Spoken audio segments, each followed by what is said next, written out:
Oscar. നമസ്കാരം, ഞാൻ സെന്തിൽ മുത്തുസ്വാമി. അപ്പോൾ ഇന്ന് നമ്മൾ പരിചയപ്പെടാൻ പോകുന്ന ഒരു നല്ലൊരു നമ്മുടെ അലങ്കാര മത്സ്യ കർഷകനെയാണ്. ഫുൾ ടൈമർ അല്ലെങ്കിൽ പോലും അദ്ദേഹം ചെയ്യുന്ന കാര്യങ്ങൾ വളരെ വൃത്തിയായിട്ടും വെടിപ്പായിട്ടും, അതായത് ടെക്നോളജി എങ്ങനെ ഓർണമെൻ്റൽ ഫിഷ് ഫാമിങ്ങിൽ ചെറുതാണേലും വലുതാണേലും അപ്ലൈ ചെയ്യാം എന്നുള്ളത് ഇവിടെ നമുക്ക് കണ്ടുപിടിക്കേണ്ട ഒരു കാര്യമാണ്. അപ്പോൾ ഞാൻ അദ്ദേഹത്തെ ഒന്ന് പരിചയപ്പെടുത്താം. അദ്ദേഹമാണ് ശങ്കർ. നമസ്കാരം. നമസ്കാരം, ഇത് ശങ്കറാണ്. നമസ്കാരം, ഞാൻ ശങ്കറാണ്. എൻ്റെ കൂട്ടുകാരനാണ് സെന്തിൽ.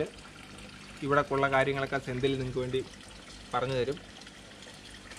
ഇപ്പോൾ ഒരു ചെറിയ സ്ഥലത്ത് വലിയൊരു കൃഷി, അതാണ് ശങ്കർ ഭായി ചെയ്തുകൊണ്ടിരിക്കുന്നത്. അതായത് ഈ കാണുന്ന ഒരു താൽക്കാലിക ടാങ്കെന്ന് വേണേൽ പറയാം. ഇത് കണ്ട, അദ്ദേഹം തന്നെ ചെയ്തെടുത്തൊരു ടാങ്കായത്. ഈ ടാങ്കിനകത്ത് ഏകദേശം ഇപ്പോൾ എത്രത്തോളം ഓസ്കാർ ഉണ്ട് ഇതിനകത്ത്? ഇതിനകത്ത് 300 ഞാൻ ഇട്ടത്. അതിനകത്ത് മോർട്ടാലിറ്റി എൻ്റെ അബദ്ധം കൊണ്ട് മോർട്ടാലിറ്റി സംഭവിച്ചൊരു 50-60 എണ്ണത്തിനടുത്ത് ഇല്ലാതായി, നഷ്ടപ്പെട്ടു. പിന്നെ ഇപ്പം ചെറുതായിട്ട് എൻ്റെ വളരെ അടുത്ത സുഹൃത്തുക്കൾക്ക് കൊടുക്കുന്നുണ്ട്. എല്ലാം കഴിഞ്ഞിട്ട് 200 മേളിലുണ്ട്. ഇപ്പോൾ ഇത് മൊത്തത്തിൽ എത്ര സ്ക്വയർ ഫീറ്റ് പറയുകയാണെങ്കിൽ നമുക്ക് എത്ര സ്ക്വയർ ഫീറ്റ് സ്ഥലം? 4 അടി വീതി, 6 അടി നീളം. 6 അടി നീളം. ഹൈറ്റ് 4 അടിയാണ് ടാങ്കിൻ്റെ പൊക്കം. പിന്നെ അത് 3.5 അടി വെള്ളമുണ്ട്. 3.5 അടി വെള്ളം എന്ന് പറയുന്നത് മീനിൻ്റെ ഐഡിയൽ ഒരു ആഴം വീഴുന്നത് 3.5 അടി ആഴം വേണം. അവരുടെ ബോഡി ടെമ്പറേച്ചർ മെയിൻറ്റെയിൻ ചെയ്യാനായിട്ട് അവർക്ക് ബുദ്ധിമുട്ടാണ്. ബോഡി ടെമ്പറേച്ചർ മെയിൻറ്റെയിൻ ചെയ്യാൻ ബുദ്ധിമുട്ടാണ്. ഒരേ മൃഗങ്ങൾക്ക് ഇപ്പം പട്ടി നാക്ക് വെളിയിലിടുക, ചേര നാക്ക് വെളിയിലിടുക, മനുഷ്യന് രോമമുള്ളത്, ഇതൊക്കെ നമ്മുടെ ബോഡി ടെമ്പറേച്ചർ മെയിൻറ്റെയിൻ ചെയ്യാൻ ഇവർക്ക് അങ്ങനെയുള്ളൊരു സംവിധാനമില്ല. അപ്പോൾ ഒരു 5 ഡിഗ്രി കൂടുകയോ കുറയുകയോ ചെയ്തു കഴിഞ്ഞാൽ ഇവർക്ക് എക്സിസ്റ്റ് ചെയ്യാൻ പറ്റത്തില്ല. അത് ഒരു 99% മീനും അതിനകത്ത് ഈ ടെമ്പറേച്ചർ വേരിയേഷനകത്ത് തട്ടിപ്പോകും. ഇപ്പോൾ ശങ്കർ ഭായി പറയുന്നൊരു കാര്യം അത് എല്ലാവരും വളരെ മനസ്സിലാക്കേണ്ടത്. ഒത്തിരി പേര് വളരെ വർഷങ്ങളായിട്ട് ചെയ്യുന്നുണ്ട്, എങ്കിൽ പോലും ചില കാര്യങ്ങൾ അവർക്ക് മനസ്സിലാക്കാറില്ല. ഇതിൽ ഉപയോഗിച്ചിരിക്കുന്ന 3 അടി ഹൈറ്റിൽ വെള്ളം നിറച്ചിട്ടുണ്ട് ഈ ടാങ്കിൽ. ഇത് ടാങ്കിൻ്റെ നീളമെന്ന് പറയുന്നത് 6 അടിയും വീതി 4 അടി, വെള്ളം 3 അടി. 3 അടി എന്ന് പറയുന്ന ഐഡിയൽ ഹൈറ്റാണ്. 3.5 അടി വെള്ളം. അപ്പോൾ ഇത്രയും വെള്ളം ഇദ്ദേഹം ഇതിൽ ഉപയോഗിക്കാൻ കാരണമെന്ന് പറയുന്നത് ഈ മീനിൻ്റെ ടെമ്പറേച്ചർ, ബോഡി ടെമ്പറേച്ചർ 5 ഡിഗ്രി കൂടുകയോ കുറയുകയോ ചെയ്ത് കഴിഞ്ഞാൽ മീൻ തട്ടിപ്പോവും, ചത്തുപോകും. അപ്പോൾ അത് ഒഴിവാക്കാൻ വേണ്ടി, അതായത് ഇത്രയും വെള്ളം കൂടി നിൽക്കുമ്പോഴത്തേക്കും ടെമ്പറേച്ചർ അതിനകത്ത് കോൺസ്റ്റന്റ് ടെമ്പറേച്ചർ വലിയ വേരിയേഷൻ വരത്തില്ല. അപ്പോൾ ഈ കൂടിയ വെള്ളത്തിൽ ടെമ്പറേച്ചർ വലിയ വേരിയേഷൻ ഉണ്ടാകത്തില്ല. അപ്പോൾ അതിനുവേണ്ടിയാണ് ഇദ്ദേഹം ഇത്രയും വെള്ളം ഉപയോഗിച്ചിരിക്കുന്നത്.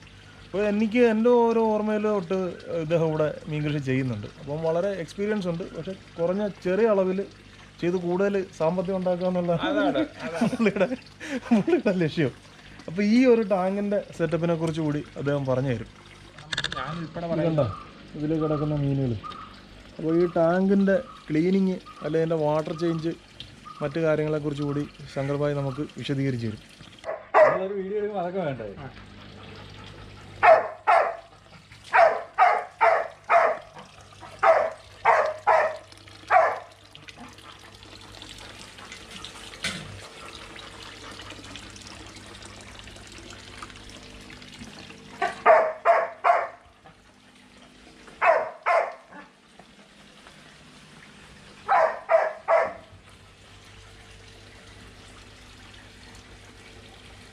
ശങ്കർ ഭായി, ശരിക്കും പറഞ്ഞാൽ ഇത് ഒരു അക്വാപോണിക്സ് സിസ്റ്റം എന്ന് പറയാൻ പറ്റുമോ? ഈ ടാങ്കും ഈ ചുറ്റുമുള്ള കാര്യങ്ങളെല്ലാം കൂടെ ചേർത്ത്? ഇല്ല, യുണൈറ്റഡ് നേഷൻസ് പറയുന്ന അക്വാപോണിക്സിനകത്ത് എനിക്ക് വേണ്ടത് മാത്രമേ ഓപ്റ്റ് ചെയ്തിട്ടുള്ളൂ. ബാക്കി എനിക്ക് മീൻ വളർത്തണം അങ്ങനെ ഇരുന്നപ്പോഴാണ് ഞാൻ യുണൈറ്റഡ് നേഷൻസിന്റെ ഒരു ഫുഡ് ആൻഡ് അഗ്രികൾച്ചർ റിസോർച്ച് ഓർഗനൈസേഷന്റെ ഒരു ലേഖനം വായിച്ചു. അങ്ങനെ ആ ലേഖനം വായിച്ചപ്പോഴേ എനിക്ക് അക്വാപോണിക്സ് രീതിയിൽ മീൻ വളർത്താം എന്ന് ഞാൻ മനസ്സിലാക്കിയത്. മീനിന്റെ ടാങ്കിനകത്ത് വെള്ളം മാറണപ്പോൾ എൻ്റെ ആരോഗ്യത്തിൽ ഇപ്പം പറ്റത്തില്ല. ഞാൻ ഒരാളിനെ ഡിപ്പെൻഡ് ചെയ്ത് വെള്ളം മാറുന്നതും ടാങ്ക് വൃത്തിയാക്കുന്നതും എനിക്കൊരു വലിയ ബുദ്ധിമുട്ടാണ്. അപ്പം ഞാൻ ആലോചിച്ച് ഈ രീതിയിൽ എനിക്ക് മീൻ വളർത്താമല്ലോ. അങ്ങനെ ഞാൻ ആദ്യം ഒരു പരീക്ഷണം നടത്തി. പരീക്ഷണം നടത്തിയത് ഇതാണ് എൻ്റെ ലാബ്. ഇപ്പം ലാബ് എന്ന് പറയുന്ന IC യൂണിറ്റായിട്ട് ഉപയോഗിച്ചുകൊണ്ടിരിക്കുക. ഇപ്പോൾ അദ്ദേഹം ആദ്യം അക്വാപോണിക്സ് ചെയ്ത് നോക്കിയ ഒരു ചെറിയ സെറ്റപ്പ് മാത്രമായത്. ഇതിലൊരു വിജയം കണ്ടതിന് ശേഷം മാത്രമാണ് വലിയൊരു യൂണിറ്റിലേക്ക് മാറിയത്. ഇനിയിപ്പോൾ ഇത് വിജയം കണ്ട് അതുകൊണ്ട് ഇതിലും വലിയൊരു സെറ്റപ്പ് അപ്പുറത്ത് പണി നടന്നുകൊണ്ടിരിക്കുന്നത്. ആ കമ്പി വെച്ചുള്ളൊരു ഫ്രെയിം, അത് അദ്ദേഹത്തിൻ്റെ എഞ്ചിനീയറിംഗ് ബുദ്ധിയാണ്. അത് ചെയ്ത് കഴിയുമ്പോൾ നമുക്ക് മനസ്സിലാകും എന്താ കാര്യം എന്നുള്ളത്. ഭാവിയിൽ നിങ്ങളെ കാണിക്കുന്നതായിരിക്കും. ഭാവിയിൽ നമ്മൾ വീണ്ടും ഒരു വീഡിയോ ഇവിടെ ഒന്ന് ഷൂട്ട് ചെയ്യും ആ ഒരു സെറ്റപ്പ് ആയി കഴിയുമ്പോഴത്തേക്കും. ഇതിൻ്റെ ഒരു ചെറിയ സെറ്റപ്പിനെ കുറിച്ച് ഒന്ന് പറഞ്ഞു തരണം. അതിനകത്തുനിന്ന് വെള്ളം ഓവർഫ്ലോ ആകുന്ന വെള്ളം മാത്രം, മീൻ കിടക്കുന്നത്. അപ്പോൾ നമ്മുടെ ശങ്കർഭായിയുടെ ഈ യൂണിറ്റ് കണ്ട് ഇത് ടാങ്ക് വളരെ ചെറുതാണ്. ഇത് ചെറുതെന്ന് തോന്നിയാലും ഇത് വളരെ വലിയൊരു യൂണിറ്റ് എന്നേ എനിക്ക് പറയാൻ പറ്റത്തുള്ളൂ. വളരെ വലിയൊരു സിസ്റ്റത്തെ ഏറ്റവും ചെറിയൊരു സ്പേസിലേക്ക് കൊണ്ടുവന്നിരിക്കുക ഈ കാണുന്നത്. ഇത് കണ്ടോ, കാണുന്നത് വെച്ച് കഴിഞ്ഞാൽ ഇത് വലിയൊരു ബെഡ് തന്നെ ഇവിടെ ചെയ്തിട്ടുണ്ട്. ഈ ബെഡിലേക്ക് അവിടുന്ന് വന്ന് വെള്ളം വീഴുന്നു, അത് ഫിൽറ്റർ ചെയ്ത് വരുന്നു. അതിൻ്റെ ബാക്കി അനുബന്ധ സെറ്റപ്പുകൾ. ഇതൊരു സബ് ടാങ്കാണ് കാണുന്നത്. പിന്നെ ഫസ്റ്റ് അതിലേക്ക് വെള്ളം വീഴുന്നു. അപ്പോൾ ഇതിനെയൊക്കെ പറ്റി നമുക്ക് ശങ്കർഭായി ഒന്ന് വളരെ ഡീറ്റെയിൽ ആയിട്ട് പറഞ്ഞു തരും. ടാങ്ക് ഉണ്ടാക്കിയത് ഇവിടെ നമ്മുടെ കേരളത്തിൽ മൊത്തം പ്രളയം സംഭവിച്ച് എല്ലാവരും അങ്ങോട്ടും ഇങ്ങോട്ടും ഓടിക്കൊണ്ടിരിക്കുമ്പോൾ ഞാൻ എൻ്റെ ഭാര്യയും കൂടെ ടാങ്ക് ഉണ്ടാക്കിയത്. ടാങ്ക് ചെയ്തത് PVC-ക്കകത്ത് ചെയ്തത് എന്താണെന്ന് വെച്ച് കഴിഞ്ഞാൽ, ഇത് ആദ്യം ഞാനൊരു പരീക്ഷണം വിജയം കണ്ടപ്പോൾ എനിക്കതിനകത്ത് നിന്ന് കുറച്ചുകൂടെ ചെയ്യാം. പക്ഷെ അതിനകത്ത് ചെയ്യുമ്പോഴും എനിക്ക് പേടിയുള്ളത് കൊണ്ടാണ് ഞാൻ ഏതാണ്ട് ചെറിയ രീതിയിൽ എത്രയും ചിലവ് കുറയ്ക്കാവോ അത്രയും ചിലവ് കുറച്ചാണ് ഇത് ചെയ്തത്. ചെയ്യാനുള്ള ഇത് ചിലവ് കുറയ്ക്കാന്നുള്ള ഉദ്ദേശത്തിലാണ് അത് ചെയ്തത്. അതെ. അപ്പം അതിന് വേണ്ടിയിട്ട് ഞാൻ കണ്ട മാർഗം എന്ന് വെച്ച് കഴിഞ്ഞാൽ PVC ആകുമ്പോൾ വേറെ അവിടെ സഹായമില്ലാതെ എനിക്ക് തന്നെ ചെയ്യാൻ പറ്റും. അപ്പം ഇത് ഞാൻ എൻ്റെ ഓഫീസ് സമയം കഴിഞ്ഞിട്ട് വരുന്ന വൈകുന്നേരം ഒരു 5 മണിയൊക്കെ ആകുമ്പം വീട്ടിലെത്താൻ ശ്രമിക്കും. വൈകിട്ട് 5 മണി മുതൽ രാത്രി ഒരു 10 മണി 11 മണി ആ സമയത്ത് വരെ അങ്ങനെയുള്ള കുറേ ദിവസങ്ങൾ കൊണ്ടുവരും. ഏതാണ്ട് 1.5 മാസം കൊണ്ടാണ് ഈ ടാങ്കിൻ്റെ പണി പൂർത്തിയായത്. അപ്പോൾ ഇത് പൂർത്തിയായപ്പം ടാങ്കിന് മാത്രമായിട്ട് എന്ത് ഏകദേശം ഒരു ചിലവ് ഏതാണ്ട് ഒരു 3000 രൂപയ്ക്ക് താഴെ.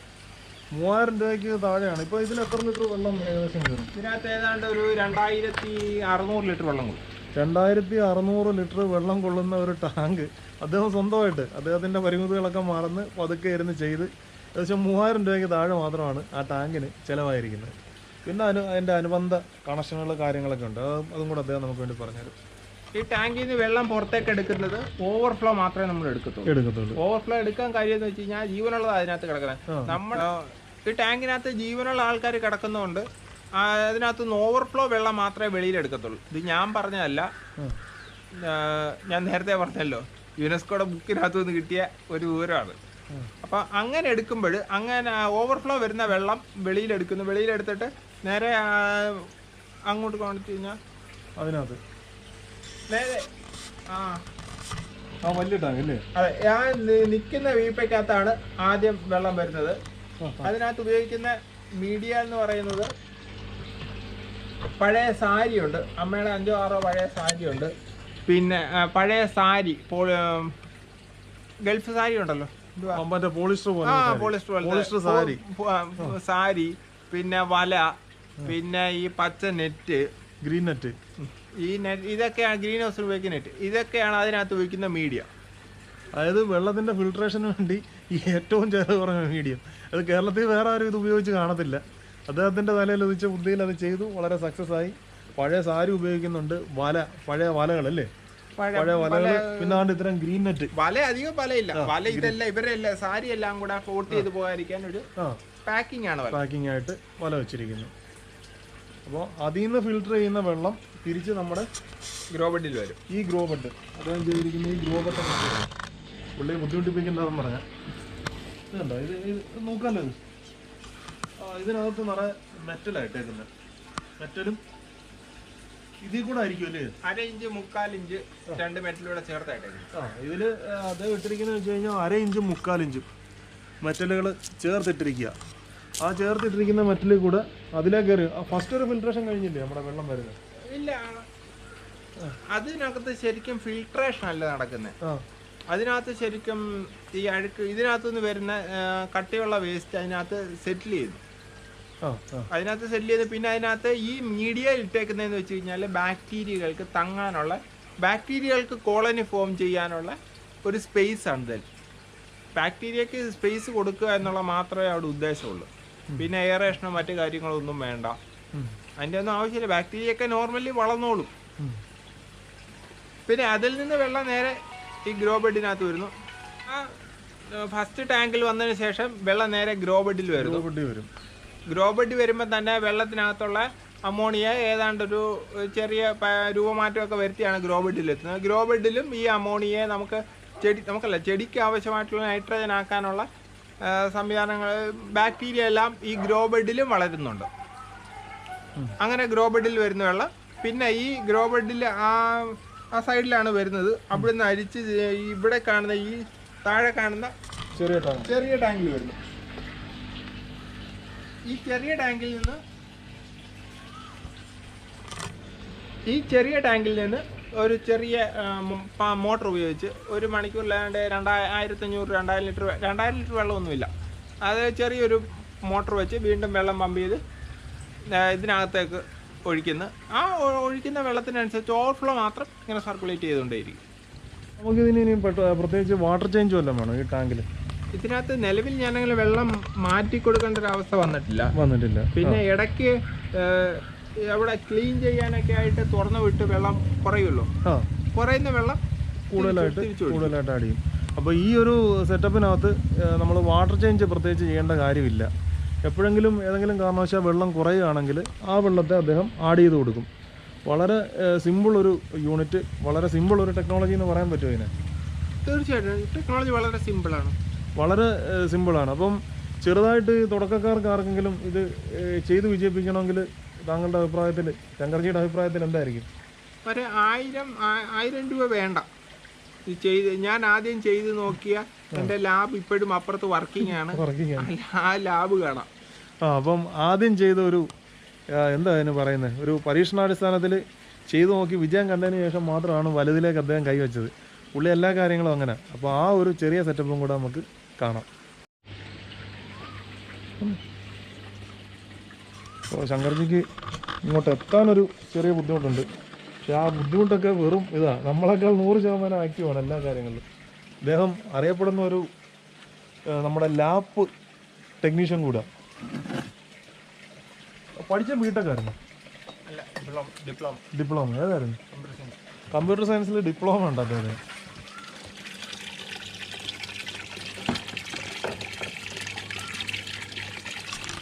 ഇത് ശരിക്കും ഞാൻ ഇതിനകത്ത് ആദ്യം ചെയ്ത് 10 മീനെ ഇട്ടാ ചെയ്ത് നോക്കിയിട്ട് ഇതിനകത്ത് കുറേ അത്യാവശ്യം നമുക്ക് ഈ ഗ്രോ ബെഡിൽ എന്തൊക്കെ വളർത്താം, എന്തൊക്കെ വളരും എന്നുള്ളതും കൂടെ ചെയ്ത് നോക്കി. അതിനകത്ത് കറിവേപ്പുണ്ട്, മുല്ലയുണ്ട്, പുതിനയുണ്ട്, കാന്താരിയുണ്ട്.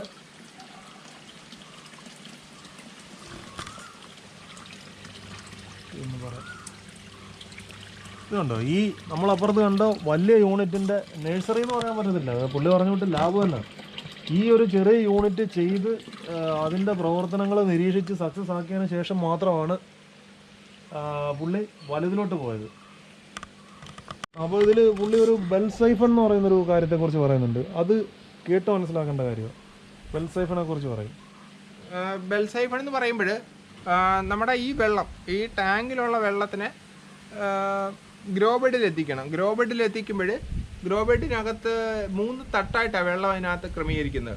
ഒന്ന് ഏറ്റവും താഴത്തെ തട്ടിൽ ഇങ്ങോട്ട് എടുക്കുന്നുണ്ടോ, ഇതിൻ്റെ ഏറ്റവും താഴത്തെ തട്ടിൽ കുറച്ച് ഭാഗത്ത് വെള്ളം എപ്പോഴും നിലനിൽക്കും. പിന്നെ അതിൻ്റെ ഏറ്റവും താഴെ കുറച്ച് ഭാഗത്ത്, അതിൻ്റെ കുറച്ച് ഭാഗത്ത് മേളിൽ ഏതാണ്ട് ഇവിടം വരെ ആയിട്ട് വെള്ളം വന്നും പോയി നിൽക്കും. വെള്ളം വന്നും പോയി നിൽക്കണമെങ്കിൽ ആ സംവിധാനത്തിനാണ് ബെൽസൈഫൺ ഉപയോഗിക്കുന്നത്. ബെൽസൈഫൺ എന്ന് പറയുമ്പോൾ സിമ്പിൾ സംഗതി, ഗ്രാവിറ്റി വഴി വർക്ക് ചെയ്യുന്ന ഒരു എയറും ഗ്രാവിറ്റിയും തമ്മിൽ ബന്ധപ്പെടുന്ന ഒരു സംഭവമാണ്.